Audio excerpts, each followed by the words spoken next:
Donc voilà, je prends la voix off maintenant pour vous expliquer. Donc voici, vous pouvez voir ça défile devant vous. Je montrais juste un peu un aperçu. D'ailleurs, pour ceux qui sont au Québec, vous allez pouvoir facilement y accéder aux différents sites comme Radio-Canada, La Presse, J5, etc. Et bien entendu TVA, qui nous indique, regardez, vous pouvez voir des belles informations quand ça a commencé par juste une annonce comme quoi l'avion allait prendre l'autoroute. Et vous pouvez voir qu'il y avait différentes équipes. C'était assez impressionnant de pouvoir constater ceci. Bon, malheureusement, je pense pas qu'il y a des gens qui étaient prêts à voir ça à 3 à 4 heures du matin sur l'autoroute défiler devant nous. Moi, j'aurais bien aimé ça.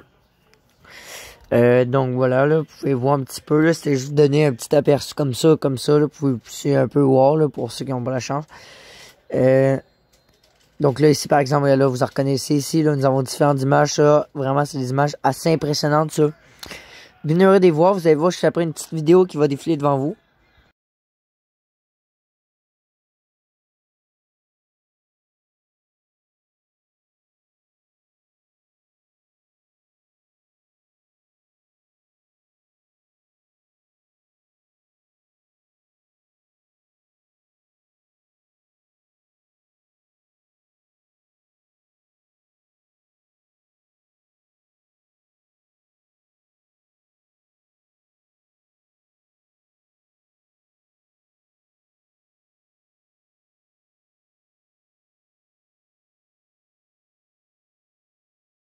Je reprends maintenant à voix off. Donc, pour ceux qui ne prennent pas le temps là, bien entendu, vous pouvez mettre sur pause. Bien entendu, hein, c'est gratuit, mais je vous insiste à mettre sur pause.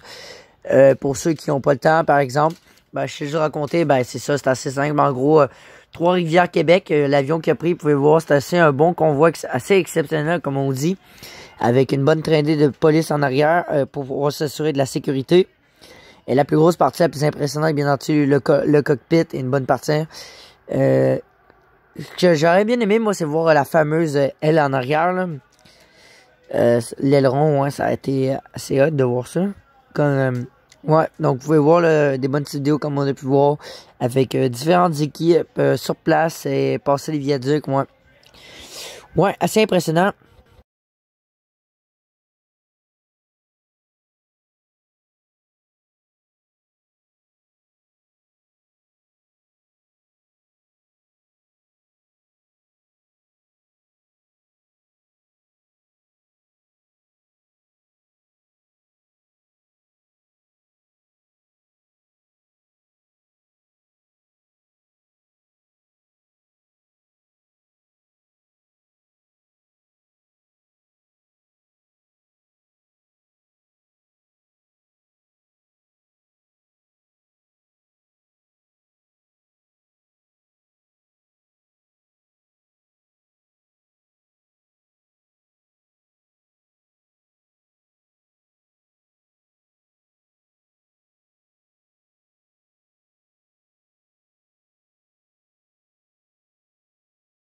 Et ouais, je reprends un peu la parole. Donc, vous pouvez constater ici, je vous ai montré encore d'autres articles avec plein d'autres images.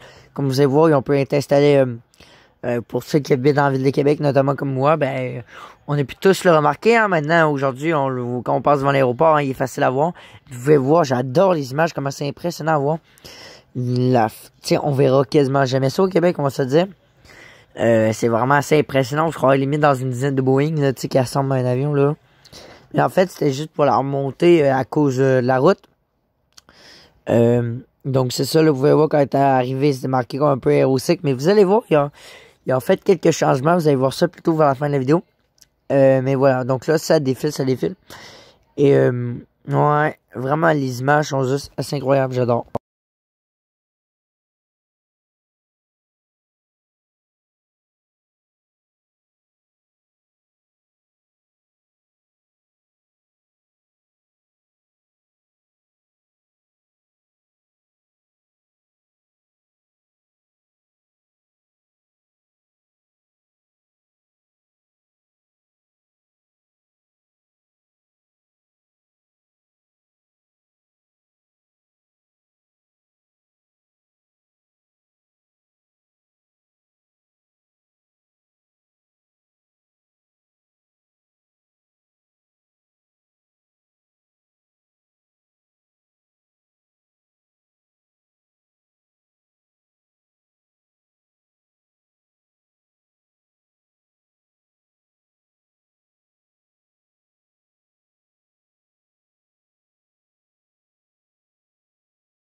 cet avion-là, il va y avoir une immense terrasse à ciel ouvert avec des restaurants, un bar, une scène pour regardez-moi des ça. spectacles. Et à l'intérieur de l'avion, qui sera là en permanence, une salle à manger musée est prévue.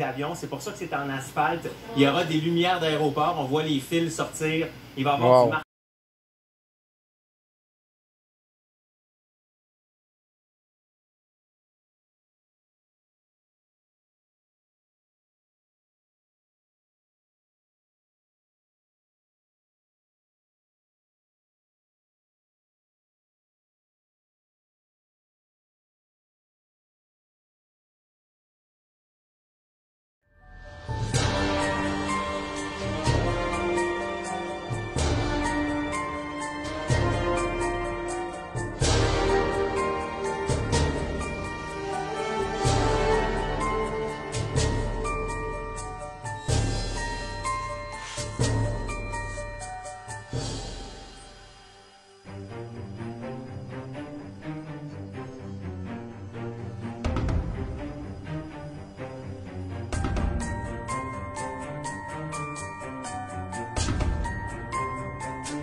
Salut tout le monde, Capitaine Gagnon speaking, jour 4 des grandes révélations concernant le 737 à l'aéroport de Québec. Je suis actuellement assis à l'intérieur du Boeing, dans le cockpit, et vous pouvez voir que c'est pas un cockpit récent. L'avion date des années 80, c'est sa date de construction, mais quand même, les instruments, ce sont tous les instruments originaux et ils sont fonctionnels. Il y a des choses qui ont été enlevées pour des fins de reconstruction, mais ça sera remis en place. Les sièges des pilotes, entre autres, et ce cockpit-là sera un cockpit identique à ce que le cockpit était quand l'avion était en service. Alors, ma grande annonce aujourd'hui, elle est excitante parce que non seulement c'est une première à Québec, c'est une première au Canada et j'irais même jusqu'à dire une première en Amérique. L'annonce, c'est que le cockpit du 737 deviendra un simulateur virtuel accessible à tous. Et qu'est-ce que j'entends par un simulateur virtuel? C'est que ce sera un simulateur avec un casque virtuel, mais assis aux vraies commandes de l'avion. Alors, les vraies commandes de puissance, les vraies commandes de direction de l'avion, c'est ce qu'on appelle une complète et totale immersion. Ça va être un simulateur fantastique qui va plaire autant aux passionnés qu'aux initiés. Et là, je vous entends me dire « Comment ça va coûter, Danny, pour aller faire du simulateur? » Ben, ça va être gratuit. Et c'est ça qui me rend encore plus fier. Le concept global du 737, c'était évidemment de faire un événement autour de l'aviation et de pouvoir inclure un simulateur gratuit, autant pour les plus jeunes que les moins jeunes. Ça me fait un bonheur immense. Moi-même, en tant que pilote, j'ai jamais eu la chance de faire du simulateur dans un avion réel. Quand on va en simulateur, on est dans des systèmes de simulateurs, dans des boîtes hydrauliques. Mais là, d'être assis dans le cockpit identique, le vrai cockpit, c'est vraiment quelque chose de phénoménal. La compagnie qui produit le simulateur, c'est une compagnie de la Turquie et on va travailler avec le logiciel X-Plane. Je le dis pour ceux qui connaissent déjà la simulation. Donc, X-Plane va vous donner la chance de faire des vrais circuits ici à l'aéroport de Québec, aux commandes du Boeing et de pouvoir poser ce géant des airs qui est le Boeing 737. C'est vraiment cool.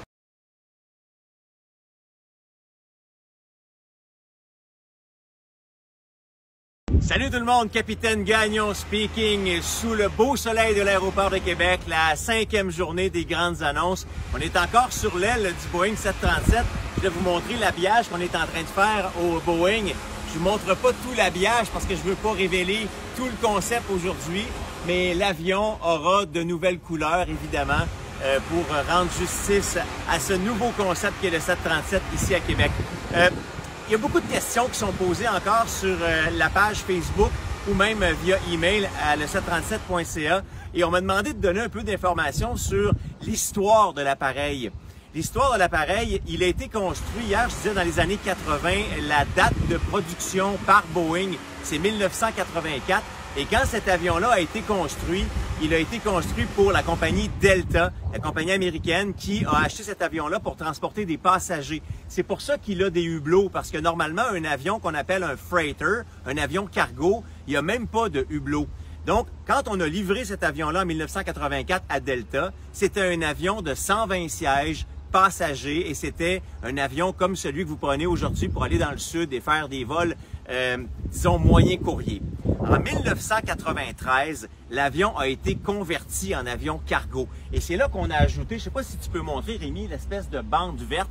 On va la voir de l'intérieur tout à l'heure. Mais quand on transforme un avion en cargo, on doit renforcer la cellule de l'avion. On parle d'une modification qui coûte des millions de dollars et ça a été fait pour la compagnie Northern Air Cargo. Si vous allez voir l'historique de l'avion, vous allez pouvoir voir le changement de couleur de peinture et l'ajout de l'immense porte-cargo qui est juste ici, là où c'est écrit le 737.ca. C'est une immense porte qui ouvre pour charger l'avion. Alors depuis 1993, cet avion-là a été opéré en avion cargo. Northern Air Cargo l'avait loué à Aloha Air, une autre compagnie. Ils l'ont repris par la suite et ils l'ont opéré jusqu'à il y a environ 5 ans, moment où Chrono Aviation à Québec a acheté l'avion dans le cadre de son lancement dans l'opération des Boeing 737. On aurait pu remettre cet avion-là en vol, mais à un certain moment donné, on a jugé que l'investissement versus le rendement ne valait pas la peine. Alors, nous avons décidé de garder cet avion-là pour les pièces et sa coquille. De là, le projet de 737. C'est comme ça que c'est parti. Et je vous fais toute cette histoire-là parce que je trouve ça intéressant de voir que les gens posent des questions. Et ça tombe bien avec ma grande révélation d'aujourd'hui, la 5e.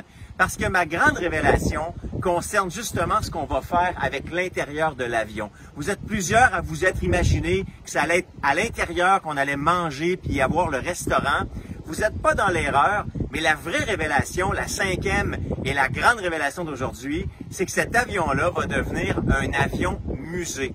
On va vous créer un parcours sur l'histoire de l'aviation canadienne, mais surtout québécoise, qui va pouvoir être accessible autant pour les plus jeunes que pour les plus grands, pour en apprendre davantage sur l'aviation, l'histoire de l'aviation ici à Québec. Saviez-vous, par exemple, que Lindbergh s'est déjà posé à Québec? Saviez-vous qu'avant d'être l'aéroport de Québec sur les terrains ici de l'aéroport Jean-Lesage, le premier aéroport était sur les plaines d'Abraham? Il y a une tonne d'informations hyper tripantes que vous allez pouvoir apprendre sur le parcours de l'avion et je vais vous montrer comment ça va être fait à l'intérieur. Ça vaut la peine de venir voir comment ça va être en dedans. Dans le fond, pour préserver l'avion et la grandeur de cette cellule-là, on va utiliser les murs de l'avion. Tu peux entrer, Rémi? On va utiliser les murs de l'avion pour créer un parcours qui va être un parcours instructif et qui va vous permettre d'apprendre tout sur l'histoire de l'aviation à Québec, même sur l'histoire du Boeing en tant que tel. C'est rare qu'on voit l'intérieur des murs d'un avion pour voir la conception, la fabrication. Alors, ce sera un avion musée. J'ai vu qu'il y a des gens qui l'avaient suggéré, donc vous y avez pensé. Bravo, vous étiez pile poil dessus, mais ça ne s'arrête pas là. Regardons l'espace qu'on a. Ce sera un musée et ça sera assurément aussi une salle à manger. Combien de gens vont pouvoir s'asseoir? Je vous dirais, vite comme ça, on devrait être capable de faire entre 50 et 60 places assises. Ça va être limité, il va falloir réserver, c'est certain. Tout ça sera en place, un beau site de réservation pour vous permettre de choisir vos places, d'avoir l'expérience ultime de manger à bord de l'avion. Mais pas juste manger à bord de l'avion, manger à bord d'un avion où il y aura une histoire à raconter, où vous pourrez ressortir le ventre plein, puis peut-être la tête un peu plus pleine d'histoires et de données intéressantes et intelligentes concernant l'aviation. Donc après tous ces annonces-là, voici quelques prises que j'ai prises moi-même. Donc ça, c'était lors que je me promenais en vélo. Vous pouvez voir, regardez, l'avion était toujours en train d'être monté. Vous pouvez voir bien apercevoir les images là. C'est assez capoté. On se laisse sur ces dernières images. Je suis tellement fasciné par comment que c'est fait, avec les grues là, c'est juste wow. Donc on se laisse, j'ai été un peu infiltré, on peut dire. Il y avait comme une petite entrée, hop, puis rentrer. Mes parents vont aller observer tout ça. Allez, à la prochaine tout le monde.